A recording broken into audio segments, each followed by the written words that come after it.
성도 여러분 안녕하세요.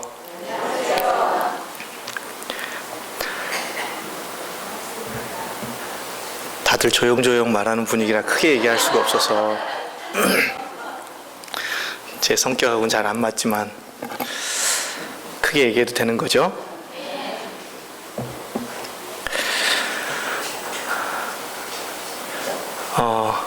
고향교회에 올 수 있어서 참 좋습니다. 사실 목회하다 보면 간혹 자기 교회를 비우고 다른 교회를 갈 때가 있는데 마땅치 않아요. 갈 교회가 없습니다. 목회자가 제일 외로워요. 자기 교회가 없어요. 그래서 부담 없이 고향교회 오는 것도 저에게는 큰 축복이고요. 특별히 제가 해외에 나간 지 3년 반 정도 됐는데 가족들과 함께 다 같이 와서 또 함께 인사드릴 수 있도록 기회 주신 우리 목사님께 감사를 드립니다. 제가 작은 교회를 섬기고 있습니다. 해외에 나가서요. 30명 안쪽의 교인들인데요. 100% 출석합니다. 늘 어떤 집회든지. 그래서 저희는 작지만 작지 않은 교회라고 얘기합니다.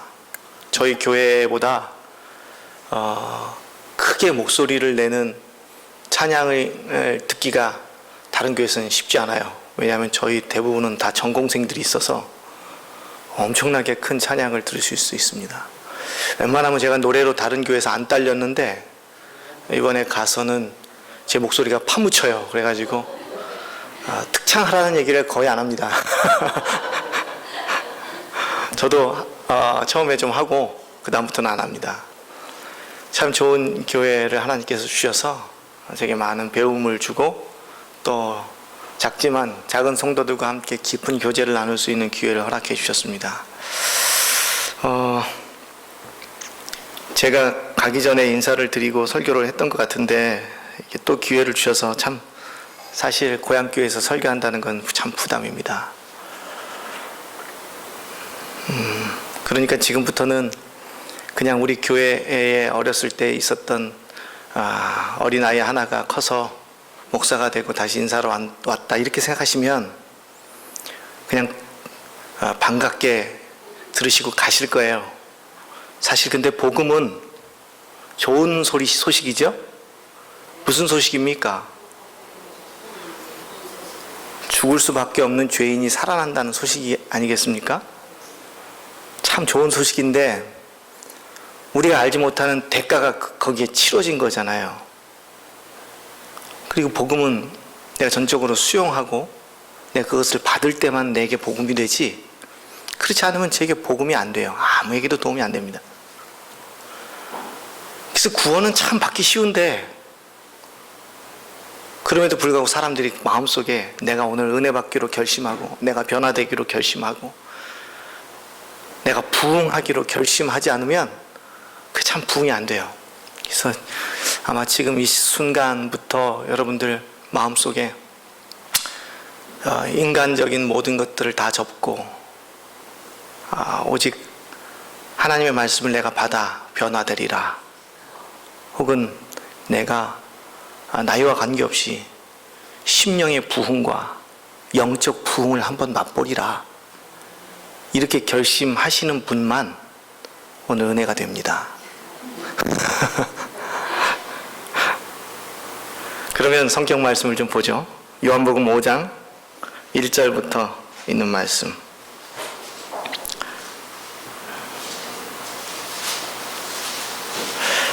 요한복음 5장 1절부터 11절.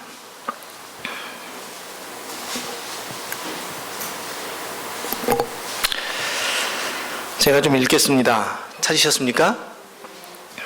이거 안 찾으시고 그냥 넘어가고 그냥 들으면 되겠다 싶으신 분들도 있겠고, 또 다 아는 내용이다 생각되시는 분도 있지만, 교회 와서 이때 아니면 또 성경 필 시간이 없어요.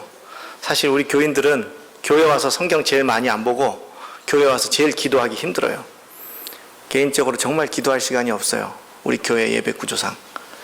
그래서 다 같이 펴서 한번 읽는 겁니다. 물론 제가 대표로 읽습니다. 그 후에 유대인의 명절이 되어 예수께서 예루살렘에 올라가시니라.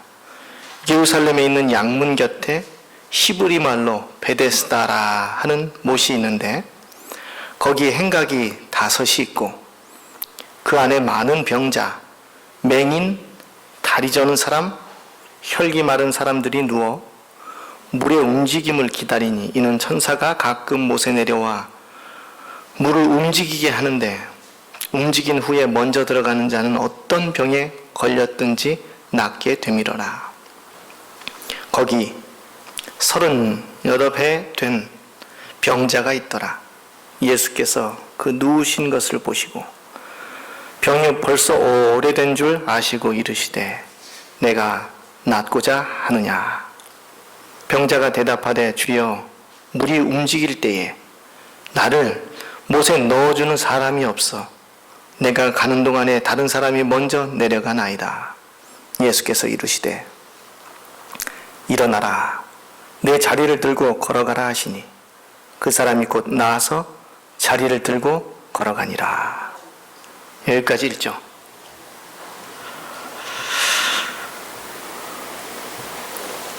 다 아는 내용이죠? 무슨 내용입니까?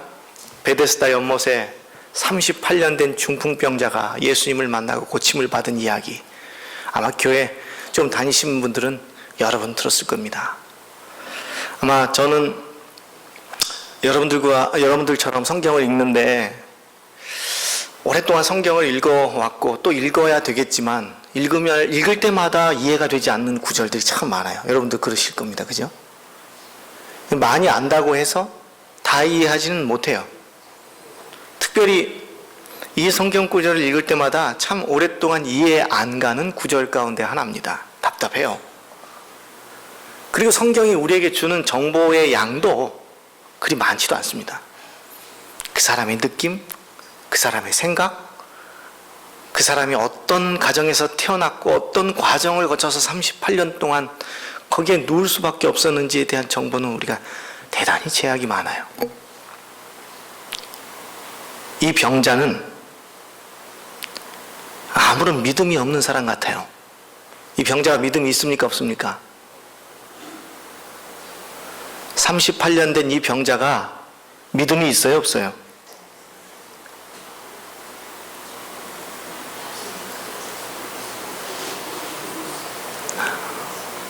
혼란스러우신가 봐요? 믿음이 없으면 병이 안 났었을 텐데 이렇게 생각하시는 거죠? 이 병자 믿음이 있습니까, 없습니까? 그래서 난 거예요?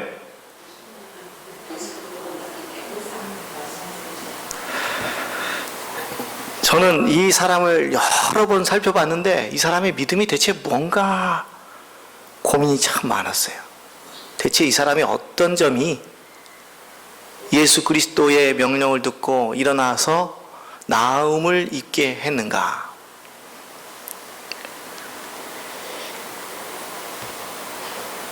잘 모르겠습니다. 결론은 그러니까 제가 모른다고 하는 얘기예요. 이 사람이 어느 정도 믿음이 있는지 제가 만나보지도 않았고 이 사람하고 살아보지도 않았고, 그런데 성경의 내용만 봐서는 이 사람은 믿음 있다라고 생각하기는 참 어려워요. 그러면 제 생각이 맞다면 병을 고치는 능력은 우리의 믿음에서 나오는 게 아니라 예수 그리스도의 능력인 건 분명하죠? 이거는 아멘 하셔야 되는 건데, 이 병을 고치는 능력이 이 38년 된 중풍병자의 믿음이 아니라 예수 그리스도의 능력이고 은혜죠? 그렇습니다. 이건 분명해요. 이 믿음이 어느 정도 있었는지는 모르지만 우리가 좀 착각하는 것이, 우리가 믿음 있으면 병이 낫는 줄 알아요. 믿음과 병 고침과는 관계없어요. 이 성경절을 보면 그렇다는 얘기입니다. 제가 보기엔 이 사람은 믿음이 별로 없어요. 성경 지식도 많지 않습니다. 메시아에 대한 확신도 없습니다. 그 사람이 얼마나 힘이 있는 사람인지 구별하지도 못했습니다. 그런데 병이 났어요. 누구 때문에요? 여기서 어디서 그의 믿음을 찾아볼 수 있습니까? 저는 잘 이해가 안 가는 부분이 이 부분입니다. 오랫동안 지켜왔지만 예수님은 이 사람이 행한 일에 비해서는 너무 친절이 과하셨어요. 적어도 병을 고침을 받으려면 뭔가는 해야지요. 뭔가는. 구체적인 정보를 조금 더 드릴게요.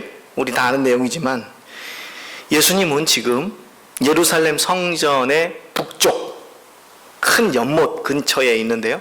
이 병자를 만나셨어요. 길이가 한 100m쯤 돼요. 꽤 크죠? 넓이는 한 40m쯤 되고요. 깊이는 한 20m쯤 되는 연못입니다. 꽤 깊어요. 거기에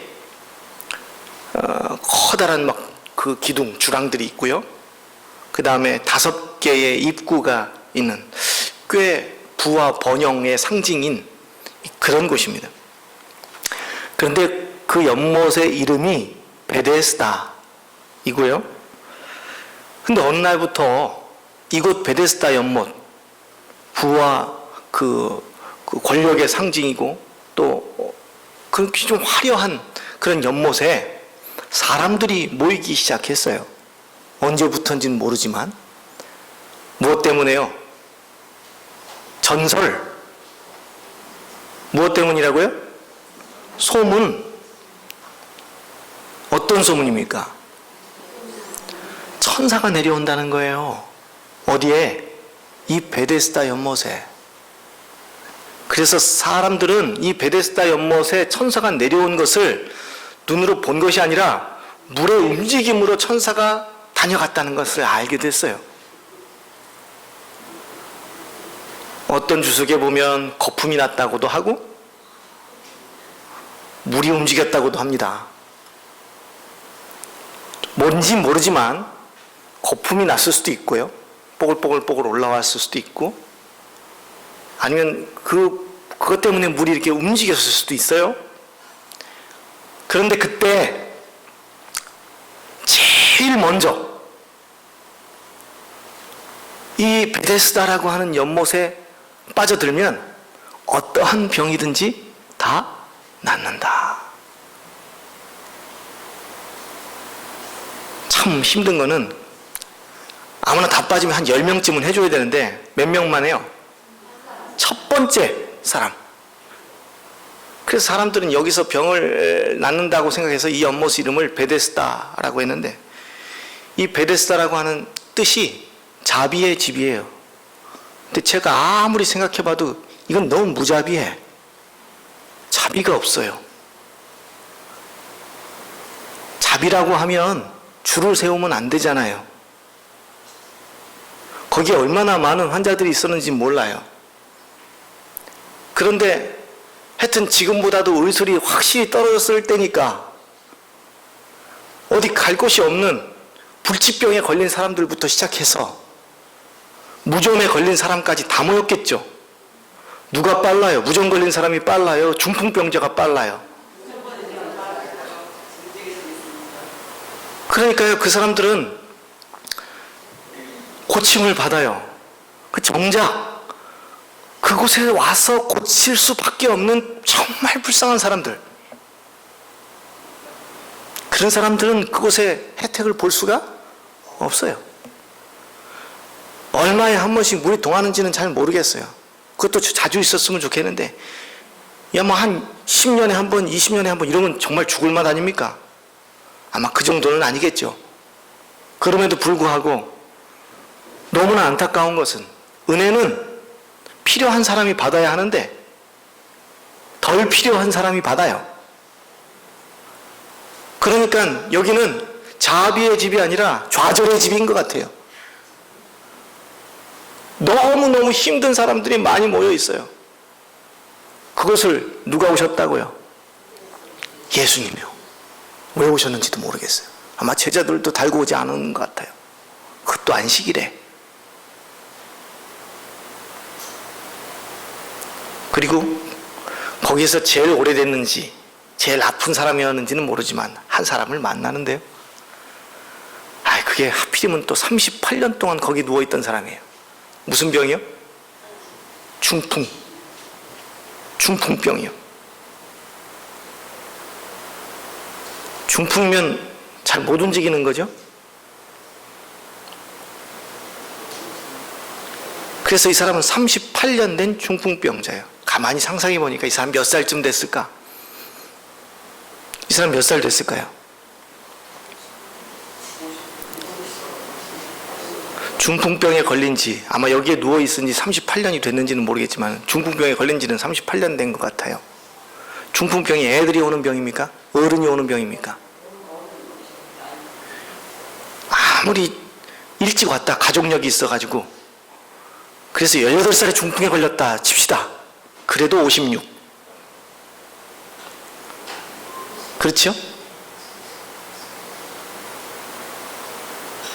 20살 이상이 되어서 중풍병에 걸렸다고 하면 벌써 이제 한갑 치룰 나이 된 거예요, 이 사람이. 이 사람은 결혼했을까요? 부모님은 살아 계실까요? 이거 다 상상력이에요, 그죠? 이런 거 잘해야지 성경을 재밌게 읽어요. 아마도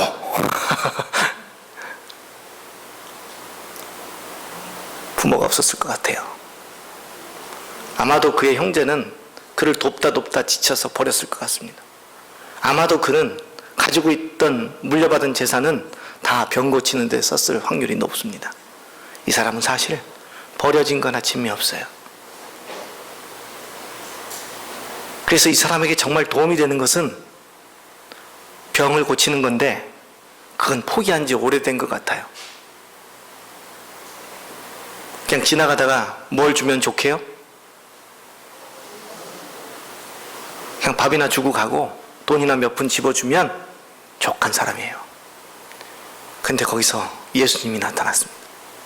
이 사람이 부르지도 않았고 이 사람은 예수님이 누군지도 모르고 메시아가 이 땅에 오셨는지도 알지 못하는 사람입니다.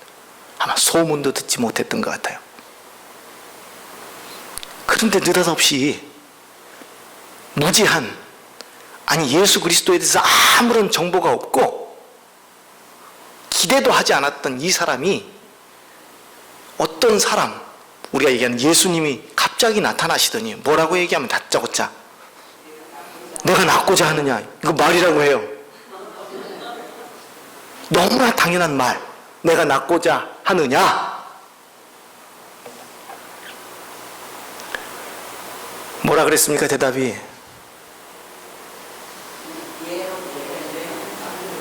네 했습니까? 믿음이 있다고 하면 이렇게 해야 됩니다. 네, 제가 낫고자 합니다. 당신은 능히 저를 살릴 수 있습니다. 저를 이렇게 세워주세요. 이렇게 얘기했어요. 맞죠? 아니 베드로의 믿음을 좀 본받자면 당신은 살아계신 하나님의 아들입니다. 당신은 창조주고 우리를 지으신 분 아닙니까? 저를 낫게 해주십시오. 좀 소문을 들었다면 당신은 가나의 혼인잔치 때 물을 포도주로 만든 바로 그분 아닙니까? 낫고자 합니다. 저도 구해 주십시오. 이렇게 했어야 되죠. 근데 이 사람은 아무것도 몰라요. 믿음이 없을 뿐만 아니라 정보도 없어요.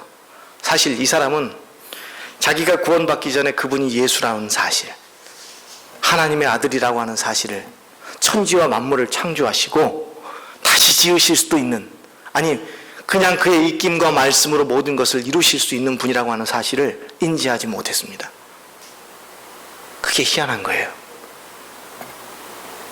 복을 받은 사람, 고침을 받은 사람, 나음을 받은 사람, 절망에 빠진 사람이 예수가 왔는데 예수를 예수라고 인정하지도 알아보지도 못했는데, 근데 그 사람이 어떻게 나음을 입습니까? 이해 갑니까? 이 사람이 나음을 입었다고 하면 여러분들은 어때요? 모든 소원이 이루어지리이다. 적어도 여러분은 예수 그리스도를 알고 오늘 시간을 구별했고 바쁜 와중에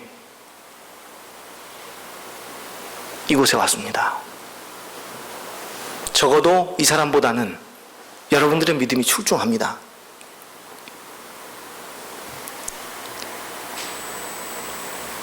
그래서 이 사람은 참으로 안타깝게도 예수님을 만났는데 예수님한테 이렇게 얘기해요.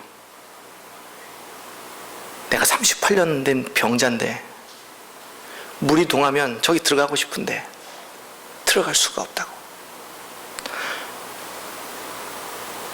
넣어달란 얘기예요? 말란 얘기예요? 자기 하소연이에요. 그거 정확하게 잘 모르겠어요. 저도 여러 번 읽었지만 이게 예수님한테 기다렸다가 물이 동하기를 기다렸다가 자기 좀 넣어달란 얘기인지 아니면 자기 한탄을 하는 건지 푸념을 하는 건지는 잘 모르겠어요. 이 사람을 가르쳐서 무력자라고 얘기합니다. 38년 된 무력자. 외롭고 가족도 없고 혼자서는 아무것도 할 수 없는 존재. 넣어줄 사람이 없어서 그 베데스다 연못가의 은혜 옆에 자비의 옆에 그저 누워있을 수밖에 없는 사람. 38년쯤 되면 이제 관심 보이는 사람도 없을 겁니다. 그런데 예수님이 그 연못에 오셨습니다. 사실 이 이야기의 가치는 이것만으로도 충분해요. 예수님이 오셨다니까요. 찾아서요. 만약에 베데스다 연못에 38년 된 병자를 우리에게 대입해 봅시다. 은혜입니까? 은혜입니다. 예수님께서 나를 찾아오십니다. 오늘 이 순간에도 예수님께서 저와 여러분을 찾아오십니다. 여러분의 공로가 있어서 여러분이 예수 그리스도를 알아봐서가 아니라 예수 그리스도의 넓으신 사랑으로 그저 찾아오셨다는 얘기예요. 그리고 저와 여러분의 가슴을 두드리면서 열어라 이렇게 말하실 수도 있어요. 그런데 우리는 왜 문을 열지 않을까요? 왜 기적이 없을까요? 이 무력자는 기적이 있잖아요. 아무것도 못했는데 적어도 예수님은 알아봐야 하는데 예수님도 못 알아본 사람에게 예수님께서 그 다음에 뭐라고 얘기했어요? 너 많이 고생했지? 내가 가서 먹을 거라도 갖고 올까? 내가 뭘 도울까? 이렇게 얘기하지 않아요. 다짜고짜 뭐라 그래요 또? 일어나서 내 자리를 들고 가서 일어나라고 이야기하잖아요. 일어나요? 안 일어나요? 거기에 조금 대단하다면 대단하죠? 그저 뭐 한 거예요? 그냥 일어난 거예요. 우리는요, 우리 같으면 어떻게 할까요? 따지겠죠? 어떻게 따질 거예요? 사람이 나를 놀린다고 이렇게 하면서 내가 38년이나 여기 누웠다고 분명히 얘기했는데 당신 지금 뭐 하는 거냐고. 돈이나 놓고 가지. 따졌겠죠. 우리에게 기적이 왜 안 일어난다고요? 우린 너무 많이 따져요. 계산된다고요. 계산. 교회를 오면 내게 도움이 될까? 이 친구한테 내가 이 얘기를 하면 내게 도움이 될까? 이 사람을 도와주면 내게 도움이 될까? 모든 관계와 사랑과 심지어는 뭐까지 돼요? 선교하러 나가서 전도하는 현장까지도 이게 내게 도움이 될까를 계산합니다. 얼마나 많이 계산하는지 몰라요. 믿음의 첫걸음은 그냥 계산하지 않았으면 그냥 첫걸음을 뛰는 거예요. 계산한다고 하는 얘기는 뭔지 아세요? 내가 아직 할 게 남은 거예요. 내가 아직 할 게 남았다고 하는 얘기를 다른 말로 얘기하면 교만하다는 얘기입니다. 누가 구원을 받아요? 구원이 필요한 사람이 구원을 받죠. 누가 나음을 입어요. 나음이 절실히 필요한 사람이 나음을 받아요. 내가 아직 할 일이 남았는데, 내가 아직 할 게 있는데, 이렇게 하는 사람들은 하나님이 나타나도 당신이 하나님인 걸 내게 증명해 보이라고 할걸요? 순종이 없어요. 그 순종도 내게 합리적으로 이해가 돼야 순종합니다. 그러니까 말씀을 볼 때도 믿어 의에 이르는 게 아니라 상식적으로 이해가 되도록, 납득이 되도록 계속해서 설명을 요구해요. 성경은 그렇게 설명되는 책이 아니잖아요. 아니, 하나님은 어떻게 인간이 설명합니까?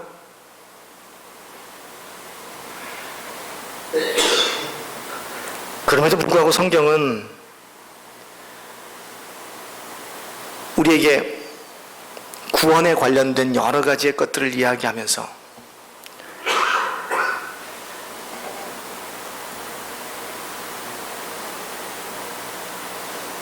특별히 골로새서에 보면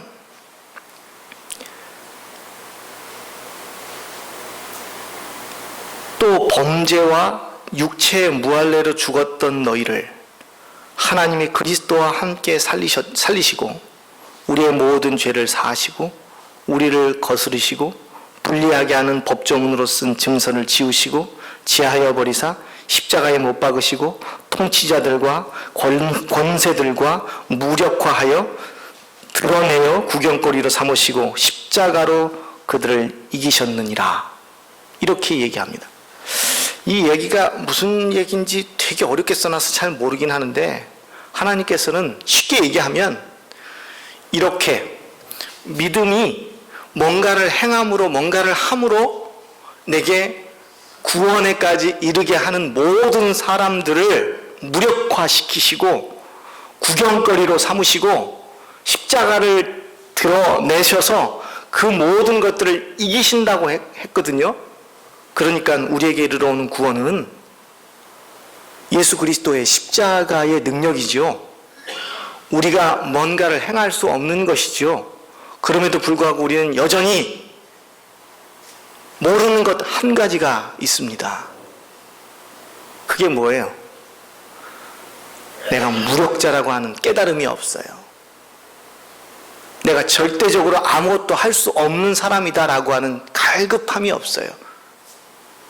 내가 하나님이 필요한 사람인가 라고 하는 절대적 갈망이 없다고요. 더 쉽게, 사실 여러분이 기도가 필요합니까? 그렇게 살아요? 저는 목사로 살아가지만 가끔 보면 내가 왜 기도가 필요하지라고 하는 의심이 들 때가 있단 말이에요. 내일 아침 밥 먹을 거리가 있어요. 아니, 내일 아침뿐입니까? 아마 한 달, 우리 집 냉장고를 뒤져보면 한 달 이상 먹을걸요? 아이들도 잘 크고요. 부모님도 건강하시고요. 나이에 비해 걱정거리가 없는 것 같아요. 내가 무슨 기도가 필요해? 그래서 의무감으로 기도합니다. 내가 기도한다고 약속한 사람들은 있으니 교인들이 어떻게 기도해달라 그러면 기도해요. 근데 가끔 기도하면서 이렇게 생각이 들어요. 와, 난 정말 이게 내일이었으면 기도가 달라졌을까? 내가 암에 걸렸다면 기도가 달라졌을까? 아마도요. 저는 그렇게 생각합니다. 뭐 여러분들은 저보다 능력이 뛰어나셔서 믿음이 좋으시고 그러시면 기도가 동일하실 수도 있지만 저는 그렇더라고요.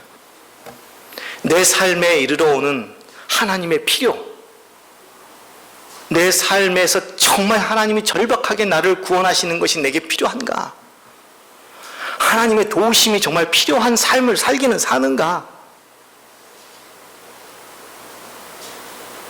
그게 문제라고요. 라오디게아 교회 증상이 나타나잖아요. 왜요? 실상은 가난한데 뭘 깨닫지 못해요? 가난을 깨닫지 못해요. 부요하여서 부족함이 없다고 생각하는 상태. 실상은 어떤데요? 영적 부흥이 없고 열망이 없잖아요. 갈망이 없잖아요. 교회에 와서 무릎 꿇고 기도하고 그 시간이 너무나 좋고 기다려지고 갈망하고 그렇게 하나님께 기도하면 이루어진다고 하는 확신을 가지고 정말 필요에 의하여 갈망에 의해서 절박한 요구를 하고 있는가? 그래서 잘 사는 나라들은 교회하기 어렵습니다. 제7일 안식일 예수 재림교회 전 세계에 가장 빠르게 교인이 늙어가고 교인이 줄어들고 있는 지회가 어딘지 아십니까? 제가 지금 목회하고 있는 곳이요. 유로 트랜스 지회, 거기가 전 세계에서 가장 빠르게 줄어들고 있는 지회입니다. 통계상으로. 교회에 목회자가 없어요. 왜 없을까요? 목회자를 둘 만한 사람이 없어요. 그래서 목회자 한 사람이 4교회를 담임합니다. 이런 동일한 현상이 어디에 가면 또 나타나는지 아십니까? 교회가 너무 빠르게 성장해서 목회자를 보낼 수가 없는 곳이 있어요. 저기 남미 쪽이나 아프리카 쪽은 한 목회자가 4개, 5개, 10개도 맡아요. 너무 교회가 빠르게 증가하니까 목회자를 댈 수가 없어요. 그런데 또 한편에서는 뭐라 그래요? 너무 빠르게 늙어가고 너무 빠르게 주니까 목회자가 될 수가 없어요. 그래서 한 교회에서는 돌아가면서 설교를 해요. 저는 한 교회를 담임하고 있는데 그쪽 교회 목사님이 그렇게 얘기해요. 아유, 힘들어서 어떡하냐고. 예? 4교회 맡는 게 힘들어요? 한 교회 맡는 게 힘들어요? 4교회 맡는 게 힘든 줄 알았어요. 그런데 저를 불쌍히 여기시더니 자기는 한 달에 한 번만 설교 준비하면 4번 돌아가면서 한다고 그러더라고요.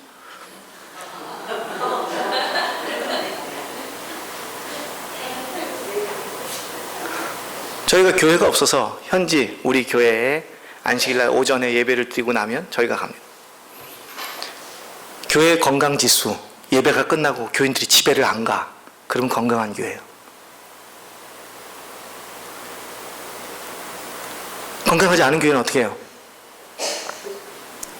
예배 끝나면 어디로 사라졌는지 모르지만 순식간에 사람들이 없어졌다. 건강하지 않아요. 저희는 2시에 예배를 드리는데 제가 조금 일이 있어서 1시에 가거나 12시 반에 가도 교인이 없어요. 거기 원래 2시까지는 비워주지만 1시에 가도 교회가 없고 교인이 없고 12시 반에 가도 교인이 없어요. 12시 땡 치면 사람들이 없어져요.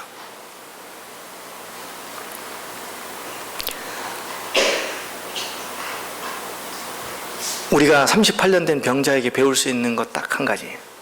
그는 무력했고 그는 도움이 필요했습니다. 심지어는 그가 예수의 도움이라고 단정지었지 않아서도 그는 절박했고 누군가의 도움이 필요했어요. 근데 그와 우리가 다른 점 하나, 우리는 자기가 절박한지 깨닫지 못해요. 신앙의 열정과 부흥이 없어요. 왜요? 못 먹고 다 어려웠을 때는 다 절박하게 기도했었잖아요. 근데 우리가 왜 그렇게 됐습니까?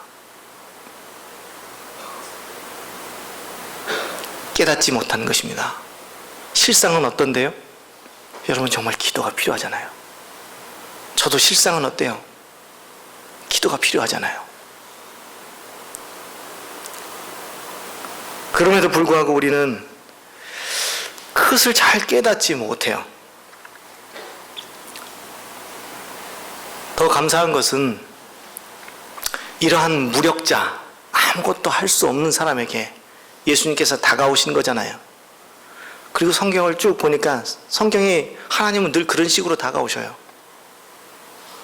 예를 들자면 물고기 뱃속의 요나, 들어간 요나를 봅시다. 하나님 말씀 안 듣겠다고 거꾸로 길을 걸었던 요나가 물고기 뱃속에 들어갔어요. 그거 상상하면 진짜 어렸을 때부터 지금까지 계속 재밌어요. 물고기가 얼마나 클까?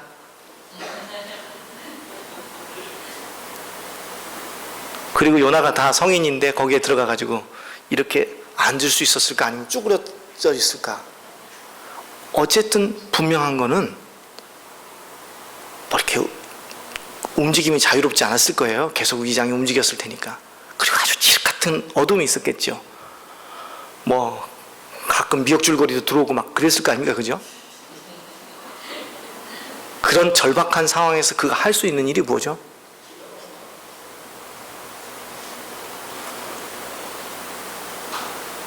그렇게 도망가고 기도가 나옵니까?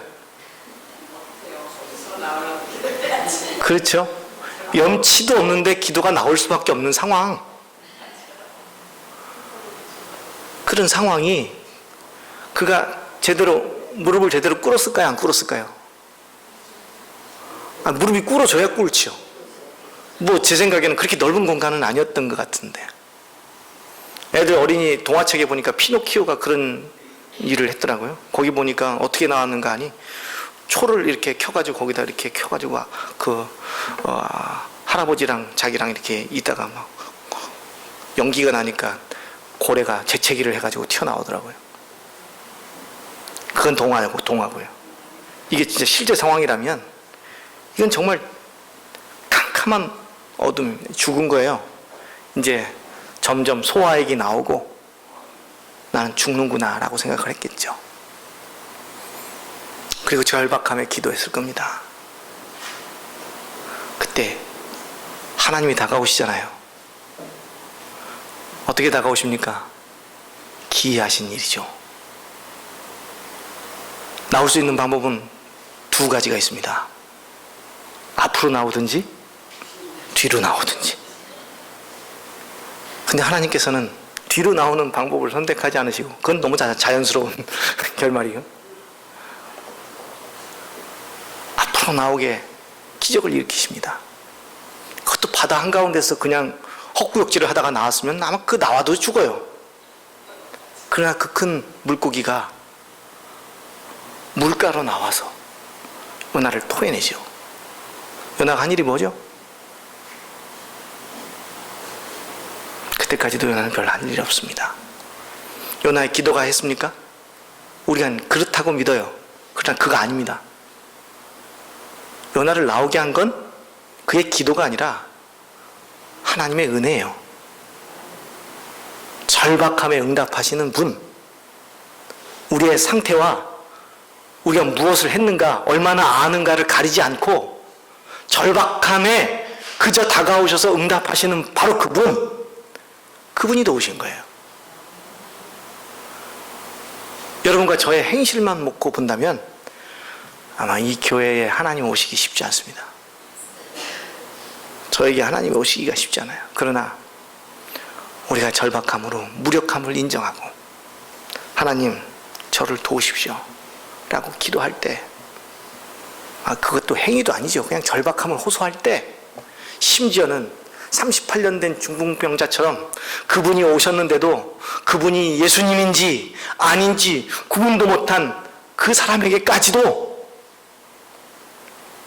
자리에 벌떡 일어나서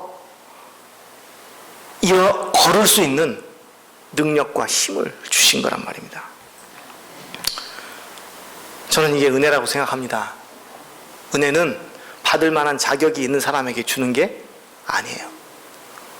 그런 자격조차 없는 사람에게 주는 겁니다. 은혜는 교만하고 내가 뭔가 여전히 할 수 있다라고 생각하는 사람에게 이르러 오는 것이 아니라 무력하고 아무것도 할 수 없는 외롭고 고독하고 절망 가운데 있는 사람에게 이르러 오는 하나님의 능력이에요. 그러니까 여러분, 신앙의 절박함이 우리에게 필요하죠. 우리의 상태를 점검하는 일들이 필요하죠. 매 순간순간마다 우리는 무력함을 인정해야 해요. 우리가 기도가 필요함을, 헐벗었음을, 굶주렸음을, 볼 수 없음을 하나님께 기도해야 합니다.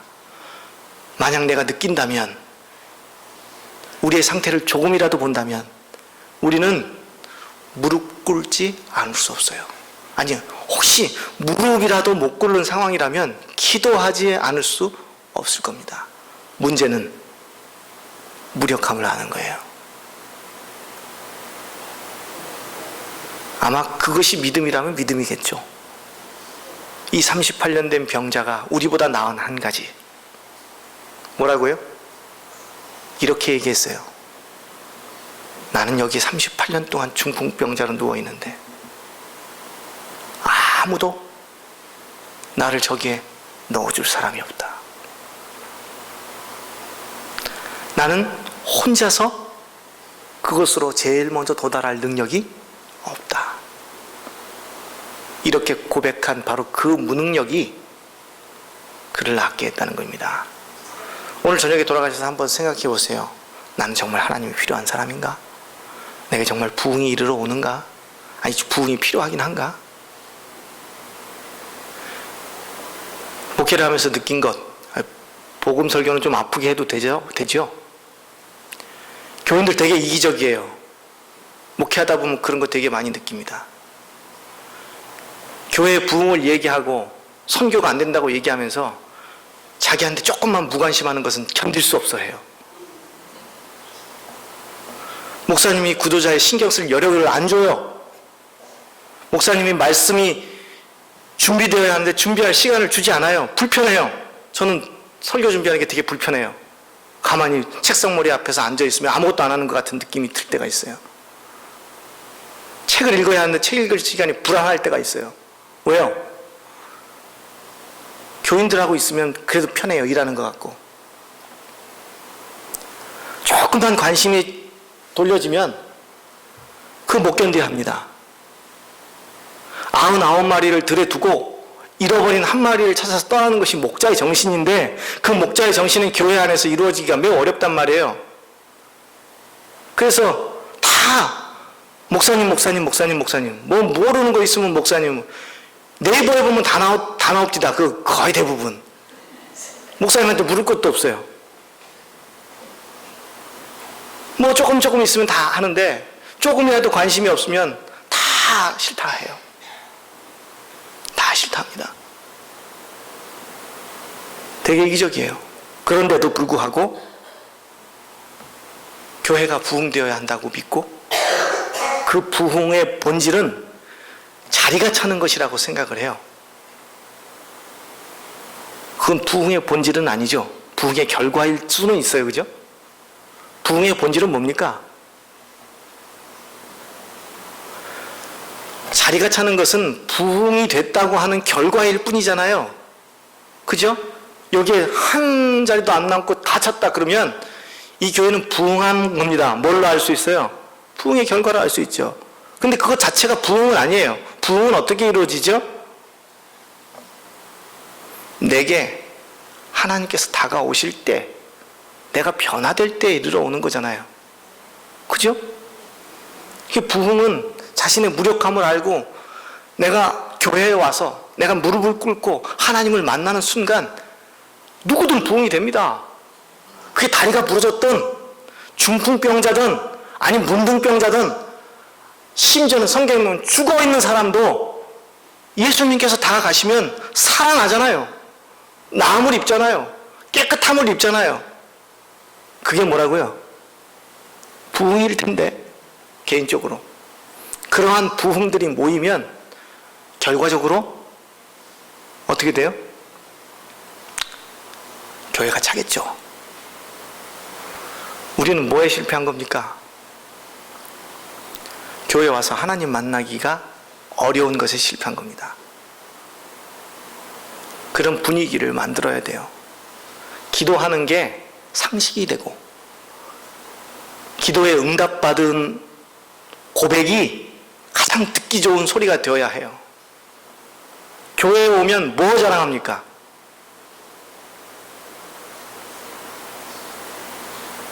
자식 자랑하죠. 자식 자랑. 돈 내고 해야 되는데도 그냥 무료로 막 하시잖아요. 그죠? 손주 손녀 자랑하잖아요. 그죠? 아파트 된 거 자랑하고 애들 합격한 거 자랑하고 뭐 집 산 거 자랑하고. 그래도 저도 정말 자랑할 게 없는 사람은 어떻게 돼요?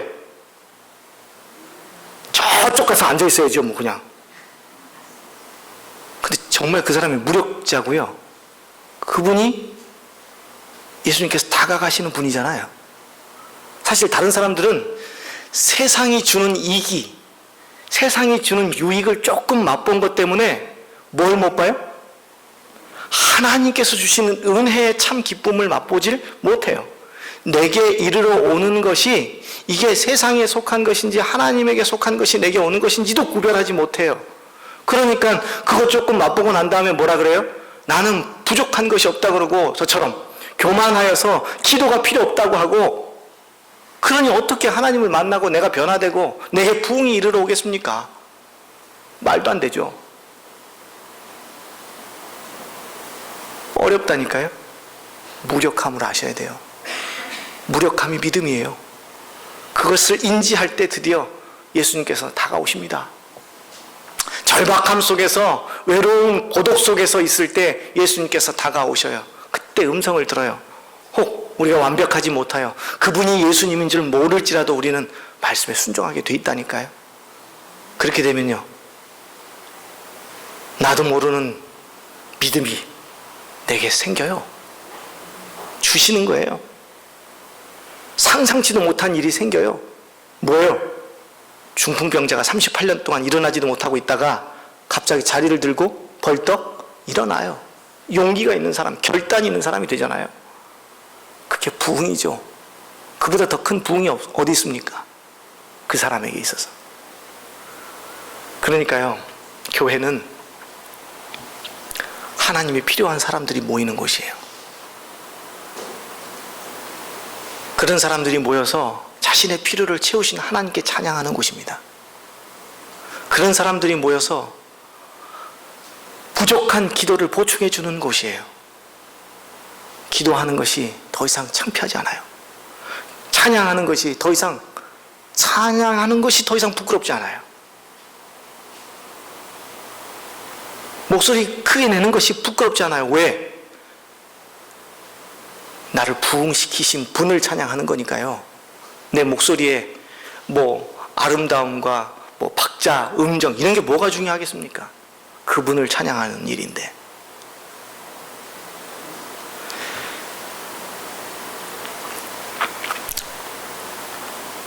병 중에 심각한 병을 하나 소개해드리죠. 허언증. 거짓말을 하는 병입니다. 이 병이에요. 근데 거짓말을 해놓고 그것이 진짜인 줄 믿어요. 심각하죠? 영어로는 리플리 증후군이라고 하는 이 병은 자신이 거짓말을 했는데 그 거짓말을 했음에도 불구하고 자꾸 되새기면서 그것이 진짜라고 착각을 해버려요. 그래서 남들이 거짓말이잖아 이렇게 얘기를 해도 막 화를 내요. 진짜라고. 거짓말 탐지기 해도 이런 사람들은 안 잡혀요. 진짜라고 믿으니까요. 심각하다니까요. 주변 사람들은 그 사람이 거짓말하는지 다 아는데 그 사람만 몰라요. 그래서 점점 친구가 없어지고 그 사람하고 약속을 못해요. 왜요? 자꾸 변명하고 거짓말하고 하는데 남들은 거짓말하면 뭐 두근두근거리기도 하고 아니 걸리면 어떡하지 이렇게 하는데 그 사람은 전혀 그런 생각이 안 드는 거예요. 스스로 거짓말을 만들어서 했는데 그것을 진실이라고 믿어버린다니까요. 심각한 정신병이에요. 그런데 우리가 그런 병에 걸리고 있는지 모르겠어요. 나는 그리스도인이고 나는 매주 교회를 출석하고 정직하게 11조를 구분하고 거의 하늘에 가까워 가는 삶을 살아간다고 착각하는 거예요. 실상은요, 하나님이 필요 없는 삶을 살아요. 하나님을 찬양하는 것이 아니라 자신의 재물이나 자신의 지식이나 자신의 자식이나 뭐 이런 것들을 찬양하고 살아요. 세상이 주는 이익에 너무 많이 빠져 있죠. 그래서 부흥하기가 어려워요. 잘 사는 곳은. 여러분, 저와 여러분 모두가 이런 허언증에 빠지지 않았으면 좋겠습니다. 진실된 믿음의 시작, 오늘부터 시작됐으면 참 좋겠습니다. 그래서 저와 여러분이 진짜 기도가 필요한 사람, 진짜 하나님이 필요한 사람, 하나님이 아니면 살아갈 수 없는 사람이 됐으면 좋겠습니다. 오늘 저와 여러분에게 다가오실 바로 그분께서 여러분을 일으켜 세우실 때 여러분 벌떡 일어나시겠습니까? 그러려면 뭘 알아야 된다고요? 자신의 무력함, 절박함을 깨달아야 된다고. 그래서 오늘 기도하고 싶습니다. 하나님, 우리가 정말 아무것도 아님을 깨닫게 해주세요. 더 쉽게요, 우리가 죄인임을 알게 해주세요. 이 죄가 우리의 모든 행위로 씻을 수 없다고 하는 사실을 알게 해주세요. 당신이 고치지 못하는 병은 없습니다. 저의 이 허언증을 치료하여 주시고 절박함을 제게 주시고 믿음의 새로운 부흥이 일어날 수 있도록 여러분 기도하시길 바랍니다. 저와 여러분의 삶에 이러한 믿음의 시작이 일어나시고요. 부흥을 하면 나이에 관계없이 기뻐지고 젊어지고 힘이 생기고 전도하게 됩니다. 그건 자연스러운 거니까요. 이 교회가 늙지 않고 더 젊어지기를 간절히 바랍니다. 이 교회가 날로 부흥하여 결과적으로 우리가 원하는 부흥까지 이르게 되기를 간절히 바랍니다. 잠시 기도하죠. 고마우신 아버지 하나님 감사합니다. 오늘 우리에게 말씀을 주시고 특별히 그 말씀 가운데에서 우리가 절박하게 하나님이 필요한 사람임을 깨닫게 하여 주시니 감사합니다. 38년 된 그 잔인한 연못 가운데에서 중풍병자를 일으켜 세웠던 예수 그리스도의 능력이 오늘 우리의 것이 되기를 원합니다. 다가와 주시고 일으켜 세워주시며 우리에게 부흥이 있도록 하여 주옵소서. 예수님의 이름으로 기도하옵나이다. 아멘.